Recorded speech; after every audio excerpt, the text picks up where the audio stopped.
My Little Avengers by Koolerkid. Chapter 1.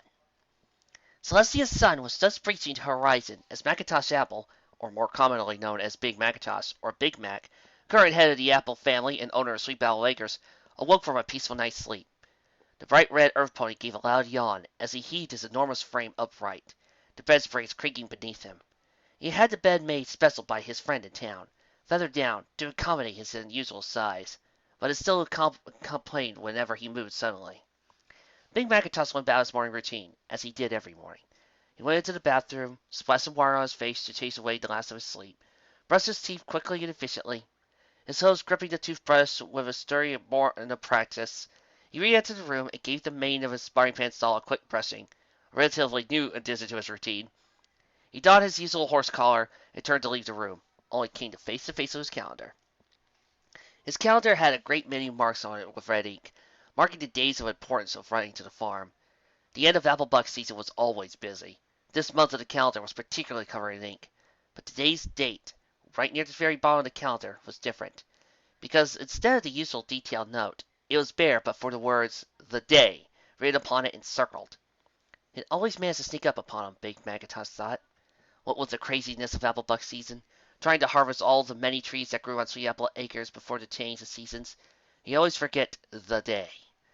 It seemed rather strange to other ponies that he forget such an important date, but those ponies have never tried running a farm. There was no work to be done that day. Not for him. The last time he tried to help out on the day, Applejack had threatened to cut off his own tail and make him eat it. Big Macintosh had wisely chosen not to test her. He supposed he could get back to sleep if he wanted, but he was far too used to rising with the sun. He doubted he'd get any rest, so he left his room and headed downstairs to the kitchen, even if Applejack wouldn't let him sleep on the farm. Celestia herself wouldn't be able to keep him from doing something, even if it was just cooking breakfast for his family. And yet, as he entered his kitchen, he found that even the simple chore had been taken away from him. Granny Smith snoozed in her chair as piles of her signature apple pancakes cooled on the countertop. Big Macintosh had always had a weakness for his grandma's pancakes. Clearly, the dear old mare had stayed up late last night, cooking his favorite treat. His slight disappointment at his inability to help was drowned out by a warm feeling of gratitude. He just sat down at a table with a larger helping of delicious sweet pancakes than was necessary when a wild thumping down the stairs indicated the arrival of a certain hyperactive filly. Apple Bloom rarely woke this early, but today was the day. She wouldn't want to be late to greet her brother.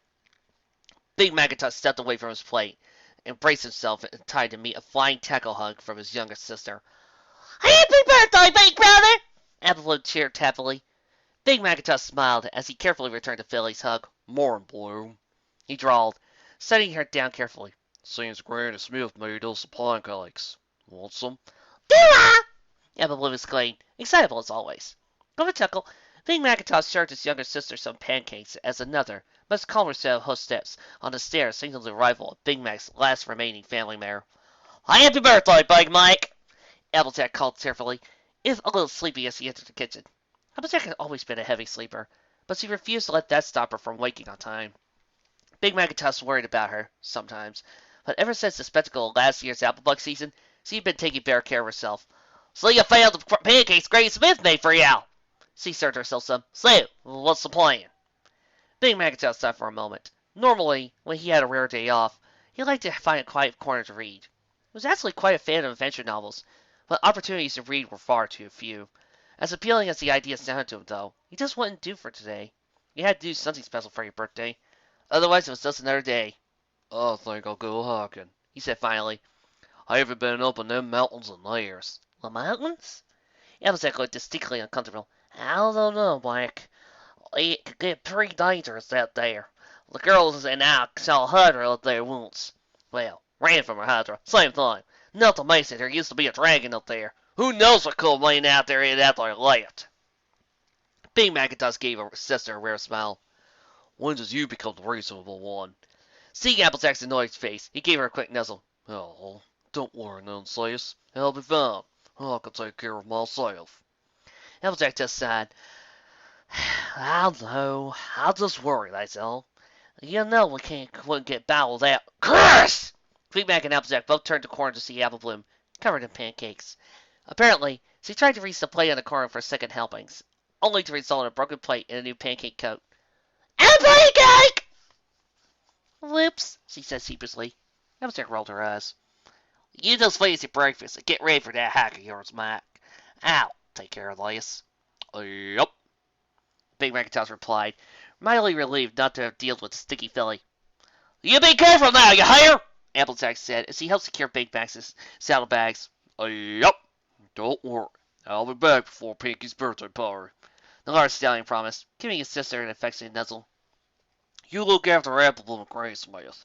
Carrot Top will be by later to check up on you. Check up on me? Applejack cracked a smile. Don't you trust me? I'm a bit over a babysitter, Mike. Ain't you I'm worried about, McIntosh reassured her. Applebloom invited her friends over for lunch today, unless you want to deal with them on your own. Applejack made a face. Oh, never mind. Stay out the babysitters you won't. Big McIntosh gave a little chuckle. Thought so. Take care, sis. He gave her another nuzzle and headed out. Big McIntosh always loved the outdoors. Fresh air, smell of nature. He counted himself lucky that his work required him to stay outside all day, rather than cooped up in a stuffy office somewhere. Still, farm work kept him so busy, he rarely had time to stop and enjoy himself. As he hiked up gently sloping mountain path, he kept his pace relaxed, stopping frequently to smell the flowers, or gave a crumb of bread to a passing animal, or simply admiring scenery. And what scenery! Look at that view! Only halfway up the mountain, the view from up here was simply breathtaking. More than once, McIntosh found himself wishing he was an artist or a poet, so he could capture the natural beauty of the gently rolling hills and the wide open plains of the grass below him. Even a camera would do. Sadly, McIntosh had never been a very artistic pony, so he simply admired the scene and continued the upward climb. Celestia's sun was reaching its zenith now, and even the powerful Big McIntosh was beginning to tire. He decided to stop and rest, leaning against the rocky mull of the mountain as he finished an apple out of his saddlebags. He munched contentedly as he pulled out one of his favorite books, a fascinating book by a stallion named Coltian. The plot was slightly confusing, but it seemed to be about a magic ring and a fellowship of ponies who seemed to safeguard it. Applejack's librarian friend, Twilight, had read it to him, and let him keep it for an extra week, since he knew how busy he was. He was just settling down to read when a low growl filled the air. All at once, Big McIntosh was alert, hurriedly slipping his borrowed book back into his saddlebag. A second growl sounded as he hurriedly got to his hooves, just in time to see the source of the noise climbing up the path behind him. It was a creature he recognized from an incident about half a year ago, when that loud-mouthed show mare came to town. A large bear, bigger than the barn door back on Sweet Apple Acres, with skin seemingly made out of stars in the blue sky. An Ursa Minor. The monster was a bit smaller than the one that attacked Ponyville, but was still plenty large enough to crush even a pony of Big McIntosh's size under its paw. One thing that the small, rational part of his brain that wasn't panicking noticed was a strange symbol inscribed on the beast's forehead, but he had no time to regard it. Big McIntosh was a pony of incredible strength and stalwart cords, but when faced with this immense beast, the only recourse was to do something he very was once unaccustomed to. Turn tail and run! Big McIntosh turned and galloped the mountain path, hoping the Ursa wouldn't follow. It was just a baby, after all, he reasoned, remembering what Twilight had said after banishing the beast from Ponyville. It was likely just grumpy and stomping around. It wasn't after him. He just needed to put some distance between him and it, and he could continue his leisurely hike, right? Apparently not. Roar! As a large roar and earth-shaking footsteps indicated the massive beast giving chase. Big McIntosh's powerful legs pumped desperately, trying to escape. But as strong and fit as the farm pony was, he was built for endurance, not speed. The Ursa behind him was not especially a fast beast, but its incredibly long pace meant it could chew up distance at an astonishing rate, gaining on the fleeing earth pony at an alarming rate. This wasn't working, Big Mac thought, searching desperately for some means to escape. Rather than continue to run desperately forward, his only options were to throw himself from the mountainside or run toward the Ursa, hoping to dodge its legs and teeth to get past it. A glance behind him showed that option would be unfeasible. The mountain path was still large enough to accommodate the beast. He never squeezed past. Big Mac's chest began to burn with exertion as the Ursa Minor came closer and closer, its enormous jaws snapping at him viciously as he approached. Just as he began to despair of his survival and contemplate the bitter irony of dying on one's birthday, the self-facing came into view. A cave set into the side of the mountain. It was a spacious opening, but far too small for the pursuing beast. With a burst of speed, born of desperation, the exhausted earth pony cleared the last few feet into the cave and dove inside just ahead of the massive bear's snapping jaws. Sprawled on the ground, gasping desperately for air, Big Mac looked back to see if the Ursa would leave. Sadly, quite the opposite was true. The beast seemed determined to follow his quarry, despite the physical impossibility, forcing its head and shoulders into the too small opening. It roared in frustration, thrashing the shaking cave violently. Big Mac could feel the vibration through his aching, exhausted hooves. If it kept this up, it would collapse the cave on both of them. Horse apples! He couldn't stay there, that was for sure. Alright, pebbles and small rocks were beginning to fall down from the ceiling of the cave. Thankfully, a tunnel extended deeper into the mountain, away from the mad beast. Forcing himself to his hooves, the exhausted stallion hurried down the tunnel as fast as his aching limbs could carry him. With any luck, the tunnel would come out somewhere else, so he could leave the mountain's innards without having to go past the insane Ursa. At first, Big Mac moved at the closest thing to a run his exhausted leg could manage, trying to escape the danger zone of the cave's mouth. Once he got far enough so he could no longer see the entrance and the monster's roar in a faintly distant rumble. However, he slowed to a sedate walk. He pulled a flashlight from his saddlebag, holding his mouth to illuminate the cave. Celestia blessed Applejack, so he insisted he be prepared for anything, and had packed him a flashlight in case he got lost or stayed out past sunset. He tried to tell her it wasn't necessary, that he knew the mountains well enough to find his way, but she insisted, and he was glad for it. The tunnel wound a short ways at the bend, which blocked off light from the distance, before coming up to a larger cavern. The cavern, sadly, had only one entrance. If he wanted to leave the cave, he would go back the way he came. He could still hear the distant sounds of the disgruntled Ursa, though it seemed less agitated for the moment. Trapped as he was for the time being, Makatas decided to look around the cavern. Not that there was much to see. It was largely empty, save for a lump of rock in the very center of the room, shaped like a roughly hewn pedestal. Upon the pedestal rested what appeared to be a gnarled old walking stick, just high enough for a pony to support his front hoof as he walked. Mac approached the pedestal, regarding the stick curiously. The pedestal, he discovered, was not roughly hewn per se, but only half finished. Its base was of beautiful smooth craftsmanship, the runes of a language Makatas did not recognize along its length. However, about a third way up the pedestal's length, the fine work gradually gave way to bare rock, as though the crafter had given up part way through. Why had someone placed such a seemingly worthless stick here with such care, only to abandon it and leave its resting place incomplete? Big Makatas wondered about this only briefly, as another, more practical thought came to mind. Using the staff as a lever, he might be able to pry some of the larger rocks loose from the tunnel walls. He could bug pretty hard when he had a mind to. He figured he could kick a few of the boulders at the Ursa with any luck. Might chase it off. His energy bolstered by a new plan, Big Makatas took the staff from the pedestal and leaned his hoof against it, intending to use it for its intended purpose as a walking stick first. After all, he was still quite tired. The tip of the staff came down and banged against the ground with a resounding crash that the tiny impact didn't warrant. A bright light emitted in front of the cane's top, glowing brighter and brighter until it enveloped him with a bright flash and a crash of thunder. Big Mac felt power surging through him like never before. He dropped his flashlight to the ground as the power overtook him, wiping away his exhaustion. He hardly noticed the straps of his saddlebags bursting as he grew too large for them, his body warping as electric power washed through him, changing to suit himself. As abruptly as it began, suddenly the display of power stopped, and the mighty being who stood in the center of the cavern opened its eyes. Miles away in Ponyville, one pony was in the library, busily studying A History of Sexuality in Griffin Tribes.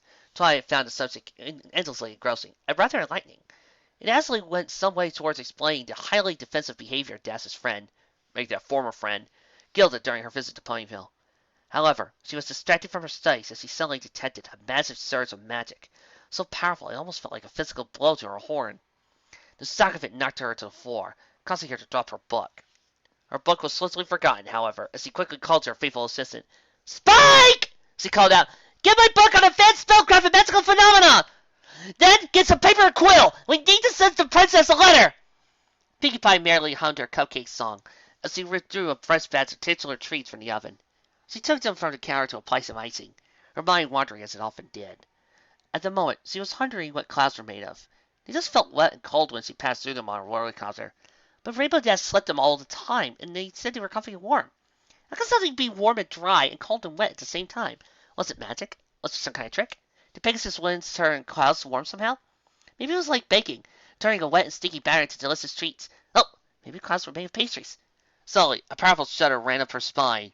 as her Pinkie sense went into overdrive.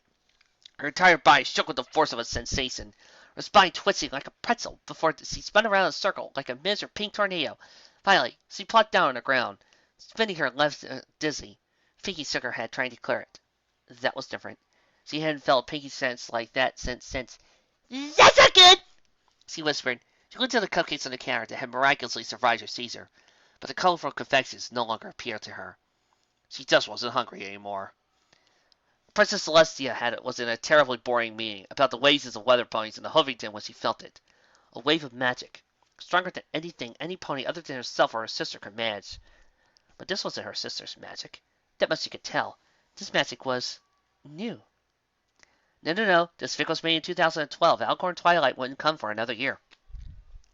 The princess raised a hoof up to stop the mayor of Huffington. I'm sorry, Parchment Paper, but I'm going to have to cut our meeting short. Something just came up. Please, put any further concerns you have in writing and have them delivered to my secretary. I'll be sure to give them consideration. She ignored the mayor's protest as he quickly bolted from the room. The girl less than a minute to arrive at Luna's room. The younger Alicorn was waiting for her with a grin on her face. You felt it too, didn't you, Tia? She asked excitedly, looking all the world like a filly at Christmas morning. What was new? Oh, I felt it all right. Celestia reassured her, feeling the smile of her own concealed across her face. I don't know where it came from, but... She was interrupted as a scroll materialized in a flash of green flame before her. Ah, sweet, dutiful Twilight. She must have felt it as well. Let's see what she discovered. She levitated the scroll up and opened it. Deep in the everfree forest, a blue unicorn looked up weakly from her bed of leaves and grass. Oh, what in Equestria? Even deeper in the everfree, where the trees grew so thick neither the sun's harsh gaze nor the playful light of the moon could penetrate, a powerful presence stirred. At last, it sighed, my revenge is at hand! Up in the mountains, the Ursa continued to grunt and snort as it tried to force its way into the cave after its quarry. Its efforts ceased, however, as it saw something stirred ahead. But this was not its quarry. This was something new.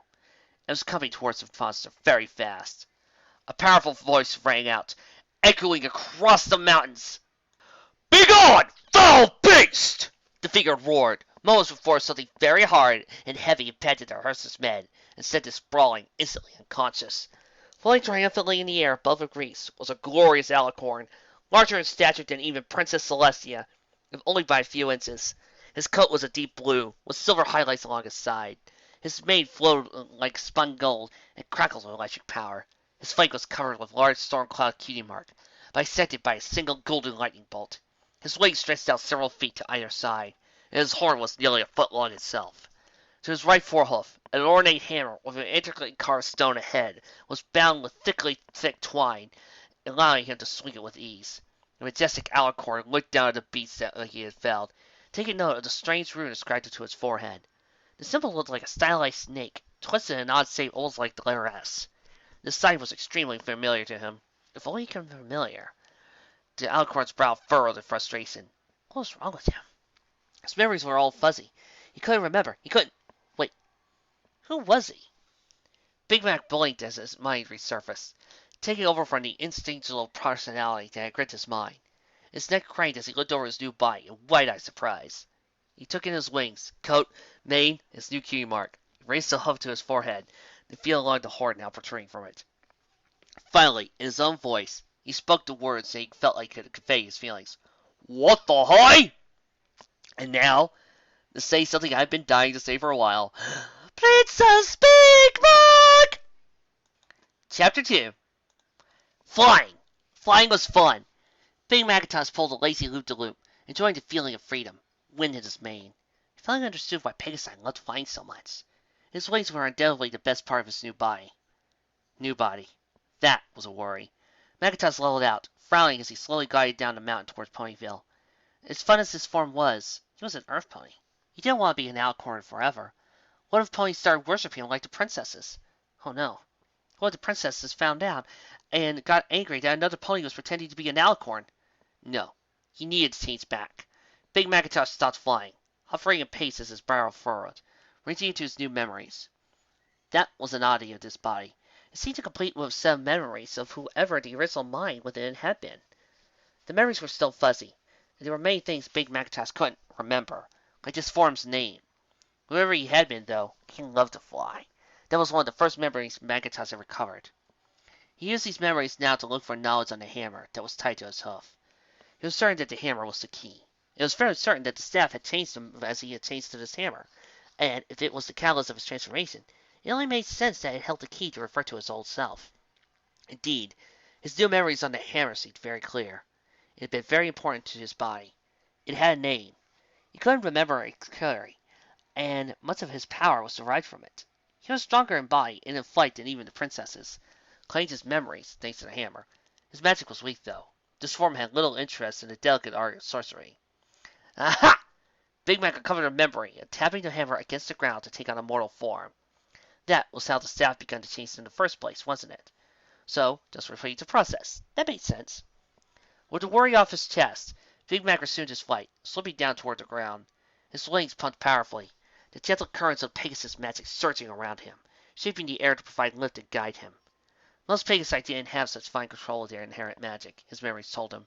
It must be the horn, enhancing his ability to shape the air or weather around him. Big Macintosh pulled into a cone of air around him, diving up seconds before he hit the ground. How fast was he even going? The ground stopped past him faster than Big Mac could have possible, the cone of air around him protecting him from the wind as he saw across the plains. Not even Applejack's Pegasus friend Rainbow Dancer flew this fast, did she? No, wait. She broke the sound barrier, didn't she? Big Macintosh hadn't tried that part yet.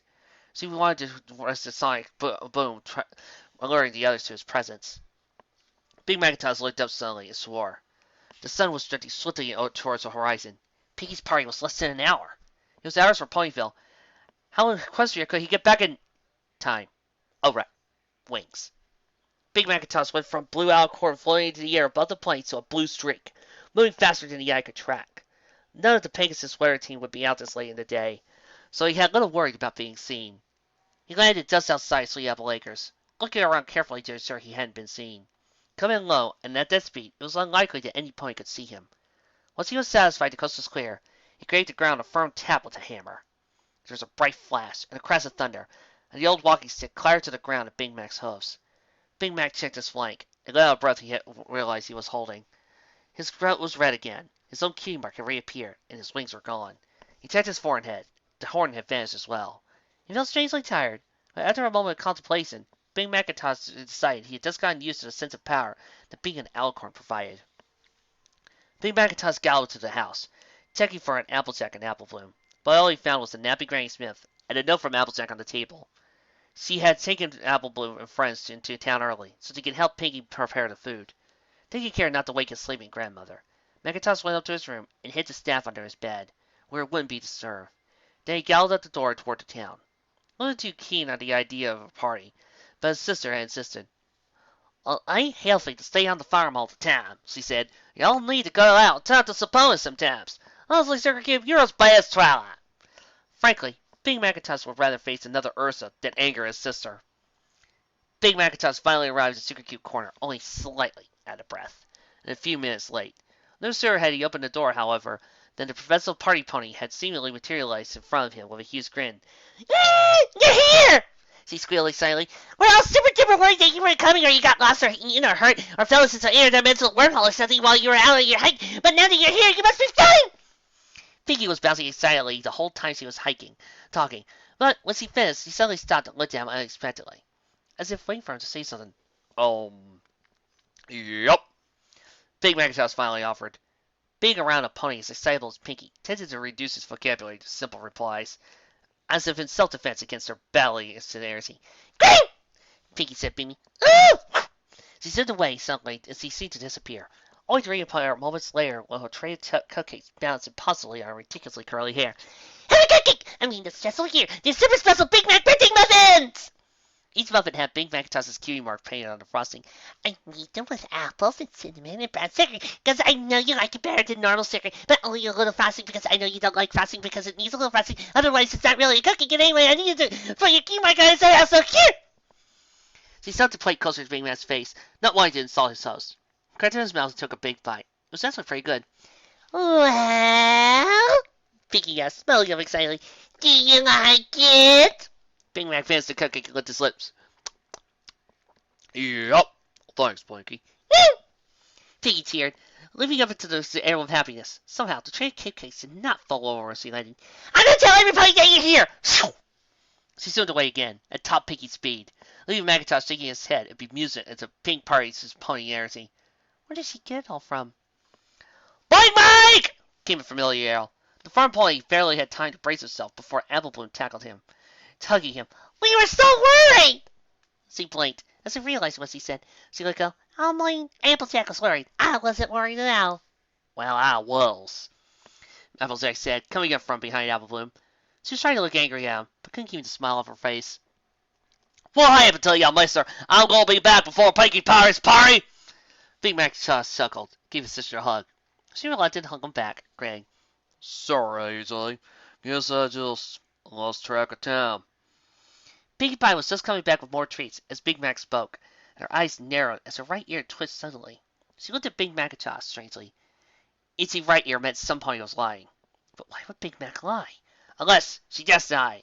Ideas whirring through her brain as even faster than normal. Macintosh continued to chat and greet his friends, unaware of the Pinkie Pie plan being plotted by the Pink Party Pony to protect Ponyville from peril. I dare you all to say that 3 times fast. Pinkie Pie laughed a little at that. Twilight would have enjoyed the alliteration. Big Mac was walking back to Sweet Apple Acres alone, tired but happy. His sisters had remained behind to help clean up, but Applejack had insisted her go alone and rest after his long hike and afternoon of partying. The party wouldn't have been too bad, Big Mac thought to himself. He didn't often get a chance to see his friends from town, often too busy on the farm to have any time to socialize. Maybe he had to have more time for Pinkie parties in the future. It wasn't until the housekeeping decided that Macintosh recalled what was hidden on his bed. The events of his hike came back to him in a rush. The Ursa, the staff, the transformation. Big Macintosh was not accustomed to fear, but he had to admit the thought of that much power hidden under his bed made him apprehensive. He almost wanted to get rid of the thing, put it back to where he found it, give it to Twilight, give it to the princesses, bury it under one of the apple trees, anything to get out of his house. That staff, hammer, whatever it was nothing but trouble. Macintosh could feel it in his bones. But Big Mac might be a nerve pony, and he would always prefer to have his hose flying firmly on the ground. But he wanted to fly again, if only once more. Once more, he decided, entering his home and heading up the stairs to his room.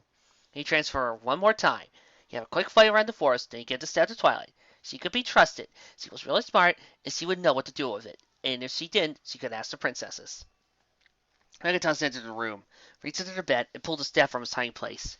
He gripped the stick to his mouth and turned to leave, only to find Pinkie Pie standing in his doorway, grinding broadly.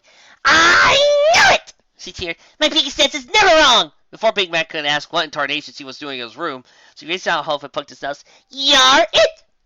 She said before snatching the staff out of his mouth and bolting out the room at a speed that would put Rainbow Dash to shame.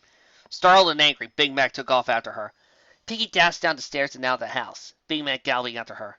By Celestia, he was doing a lot of running today. His legs were starting to ache again already. He chased the insane pink pony from the farm and into a copse of wild trees just a short ways away, before Pinkie stopped abruptly. Big Mac had to dig into his hose to stop himself from crashing into her. Pinkie!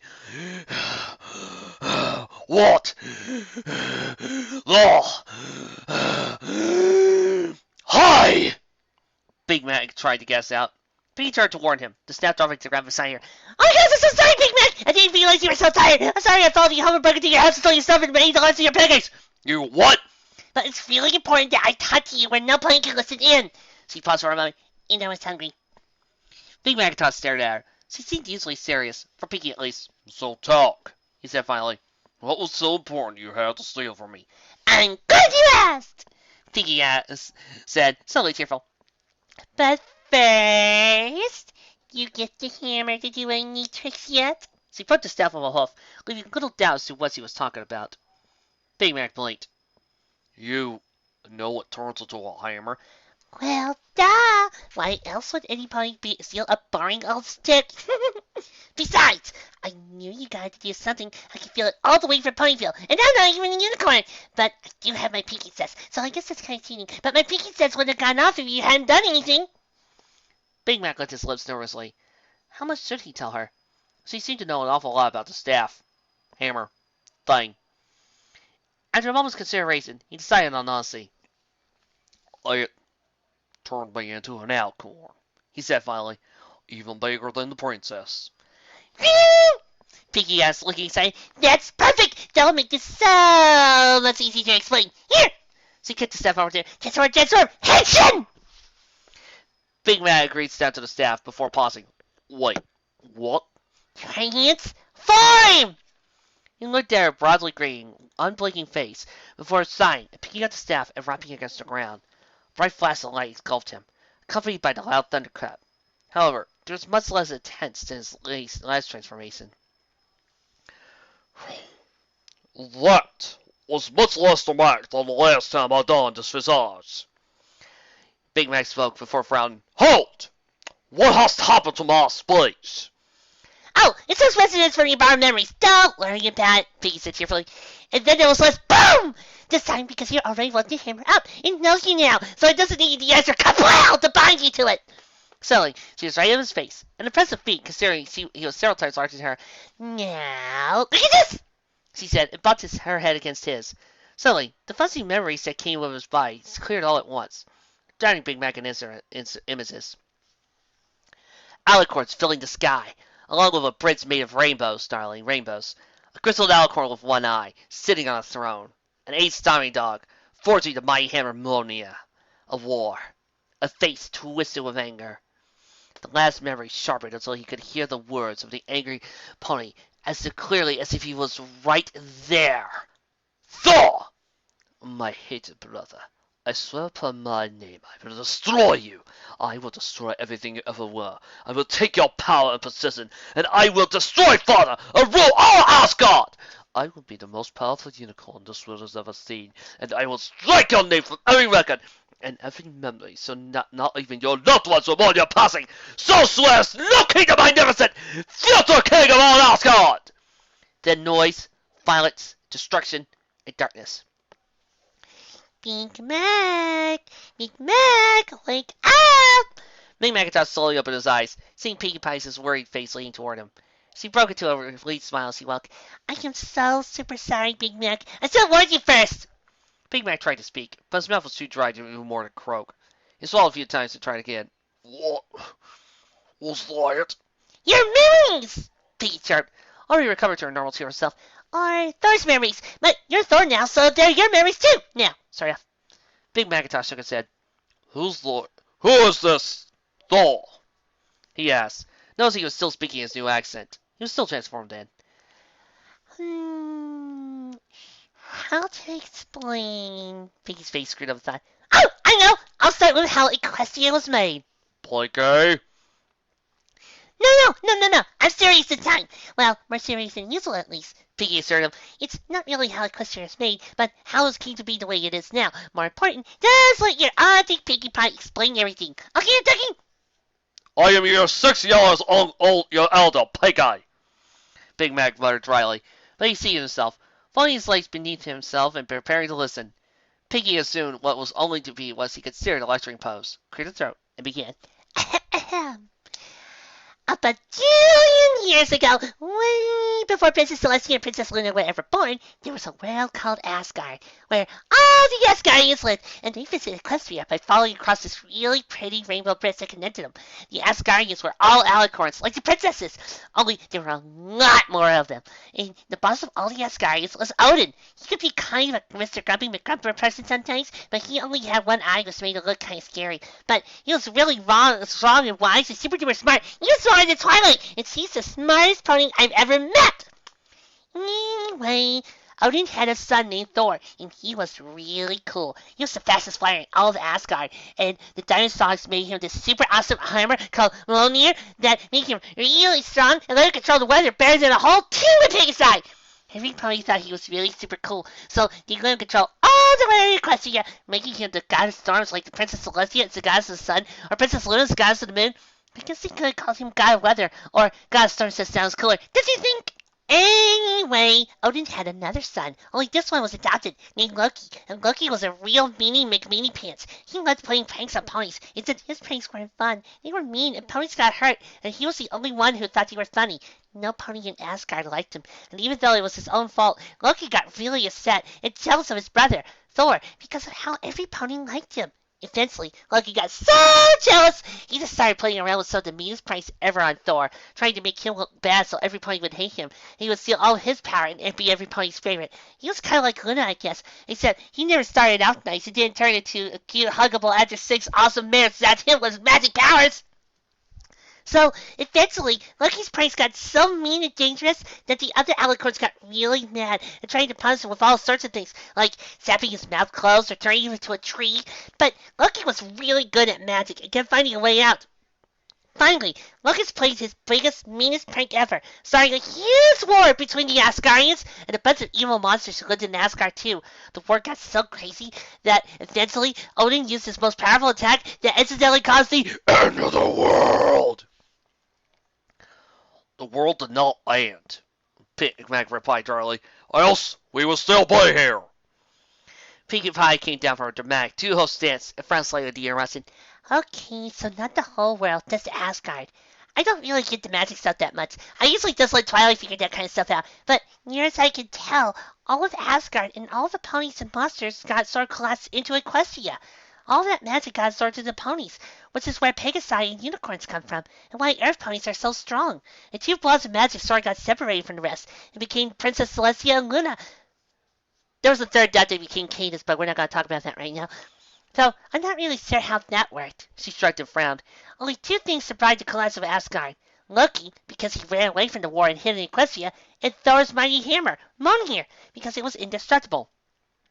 And the hammer, Big Magnetos looked at himself, where the mighty hammer was securely bound. Transformed itself to hid from Loki and hid in a mountain, Pinkie said to smile, until a totally awesome Earth pony found it and woke it back up.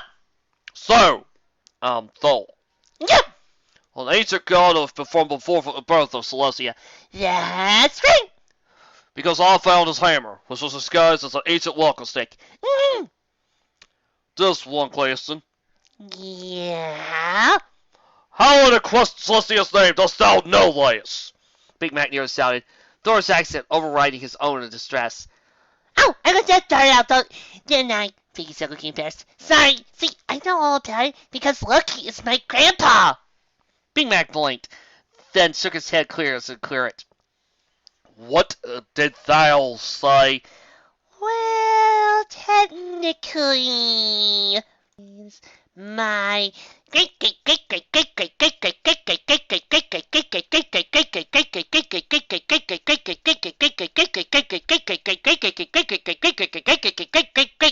grandpa, Pinkie Pie said casually, but with like 5 more times more gates. But that would take way too long to say, so I just still call him Grandpa. I don't like him much too. Kinda scary.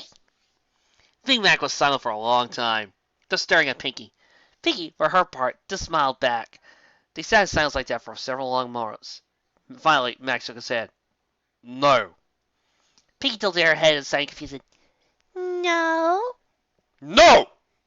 Big Mac sighed, swinging the hammer to the ground, transforming back to Earth pony form. The wooden stick, Mjolnir's the sky, clattered to the door. And I'll kind of deal with this. Sell 2 months. I'm just a farm pony, Pinkie, and I'm not an alicorn, and I'm definitely no god. He shook his head again, backing away from the stick that lay on the ground. I'm gonna give this stick, Mjolnir, to Twilight, first thing tomorrow morning. I can take this to the princess, she'll know what to do. What? No! You can't do that! Pinkie said, suddenly looking panicked. Well, now, Big Magnetos asked, sounding defensively. Twilight would take better care of it than I ever would. The princess is even more so. It would be safer with her than anyone else. No, it wouldn't, Pinkie insisted. Look! She snatched the stick from the ground and tapped it to the ground. Mac flinched, anticipating an explosion of light and sound, but nothing happened. Pinkie let the snap drop. No pony else can use Mjolnir, Big Mac. Most ponies wouldn't even be able to lift it, not even the princesses. I can because I was discarded from an Asgardian pony, and you can because it tells you, but only you can use it. Big Mac stared down at his staff. He didn't speak. Pinkie tried again. Loki's still out there, you know. He can track Mjolnir wherever it goes. And now that it's awake, he's gonna want to steal it for himself. The safest place for it would be in the hooves of some pony who can use it. Big Mac continued in silence for several minutes before finally replying, his voice so low that even Pinkie's sensitive hearing had trouble picking it up. What will happen if Loki got Mjolnir? Pinkie looked uncomfortable, looking away. Don't know, but it won't be good. His idea of a prank is ponies getting hurt, and fighting, and even dying. That kind of pony wouldn't have that kind of power. She looked at the Arthur Earth pony, smiled cheerfully. But you're trustworthy. You never use Thor's power to hurt any pony, or make them obey them and turn them all into ducks or anything. Big Mac had to chuckle a little at that. No, I won't. Put down his staff. There's no pony else there, is there? Nope! Lion. He sighed deeply and packed up the staff gently. It seems so much heavier now than its newest history, its true power. Lion, I guess I'll have no choice. Just call me Thor.